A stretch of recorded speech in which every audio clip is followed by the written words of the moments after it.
are slightly different, but look at today. Look at what we can achieve collectively.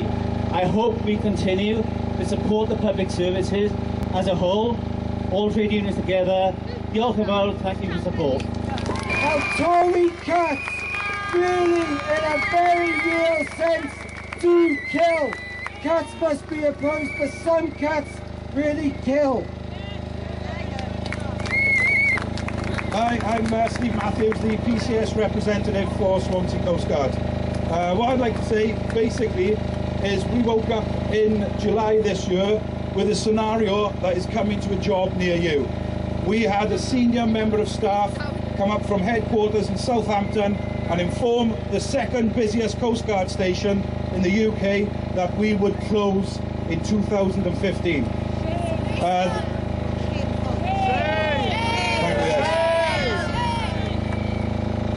The senior members of staff did promise us an open, fair, honest and strategically based consultation period where we could put a case forward to keep the second busiest Coast Guard station in Swansea.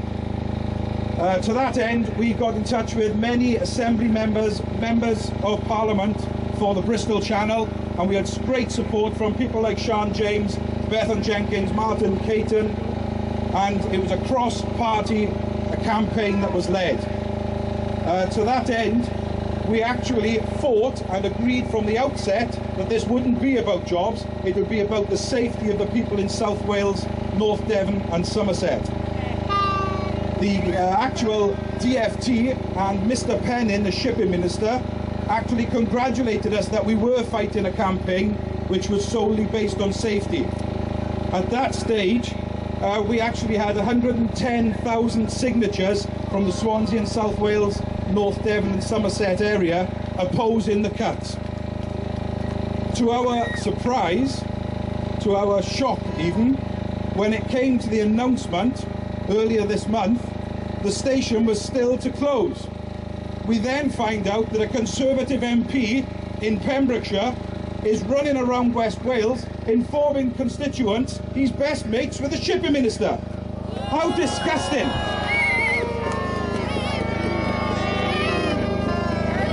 Now, this station is going to close in 2015. Our consultation replies far outweighed any other Coast Guard station in the UK. The average, I think, collected signatures for other stations was 20,000. We had, in the end, over 110,000 signatures. The station is going to close. We've been informed it will close, and staff and those Coast Guards who are currently working there will move to West Wales, Southampton, the Outer Hebrides or even the Shetland Islands. That's 30 good quality jobs ripped apart and taken from Swansea. Well, I'd just like to finish, if I could, by just informing the Liberal Democrats and the Conservatives in particular, who fought their campaign to get into Parliament, by telling the members of the public that there was going to be an alternative and that they were the alternative. Well, unfortunately, I'd like to say, when you put a consultation document out, it has to be strategically based, not politically based. And the alternative is, we could at least have a government that would listen to its people. Thank you. Last 2 weeks, humbling because we're on low pay and there's many out there that are really scraping the breadline, and yet they're willing to give in for this day, no pay, and come and stand beside us. And that tells you how I'm just humbled by many of the workers I work beside.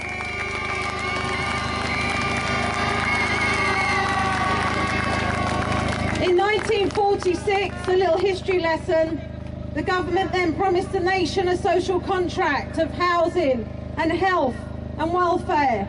They're breaking that contract today, they're breaking it, and we're going to stand up to them and show them that it ends now. This is an unelected government. They need to learn that if they take us on, we'll go out fighting.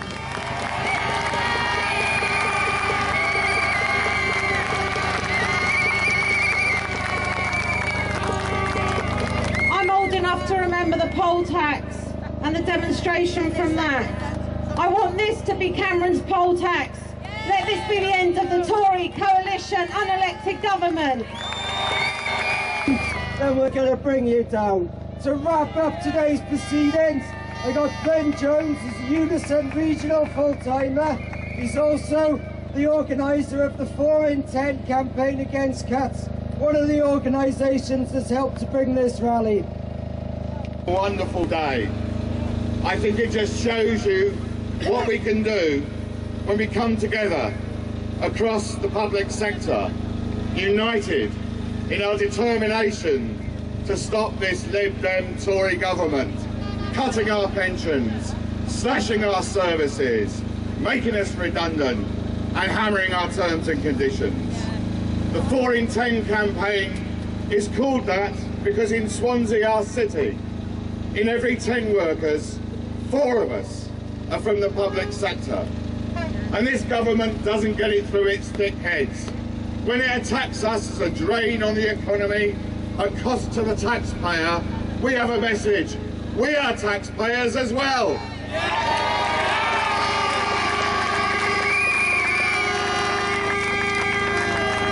And there's a little bit more use. When they're worried and confused about the economy flatlining and we sliding into recession, it's no wonder.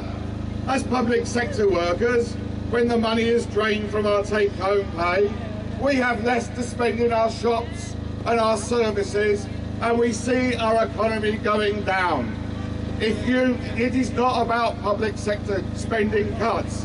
It's actually about more public sector spending to stimulate the economy, getting people back into work and kick-starting our economy.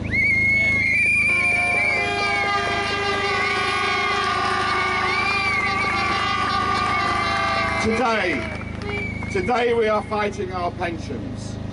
Next year we'll be doing that and probably defending our services and our jobs and our livelihoods. It is this fight that brings us together. This is not the end of a fantastic campaign. This must be the beginning of the campaign.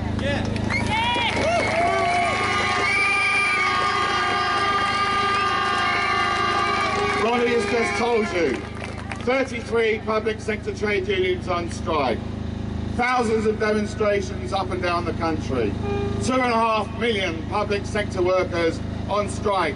This government has to have the message sooner or later. We will not stand for their attacks. What we need to do next after Christmas, and it's going to be difficult, we need to maintain the momentum, the solidarity, the energy that we've shown today. And it's been all sectors. You've heard from the health service, you've heard from the civil service, you've heard from local government. There are many, many people who would have liked to have spoken today. Sian represented our 3 MPs.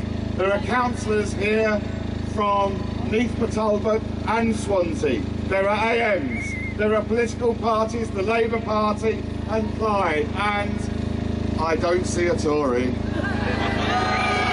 And I have to say, I don't even see a Liberal Democrat.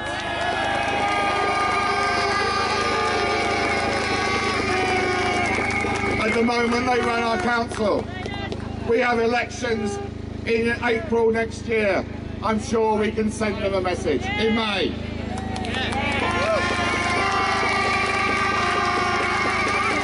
We're from those 33 unions. We couldn't get everyone up, but there are firefighters, there are police staffs, there's the ambulance service. Every part of our society that looks after the poor and the weak, looks after our young, teaches our kids, all the marks of a civilised society delivered by us. We should be proud to stand up and say we are public sector workers and we're proud. This government wanted to use it as an insult and we won't let them happen.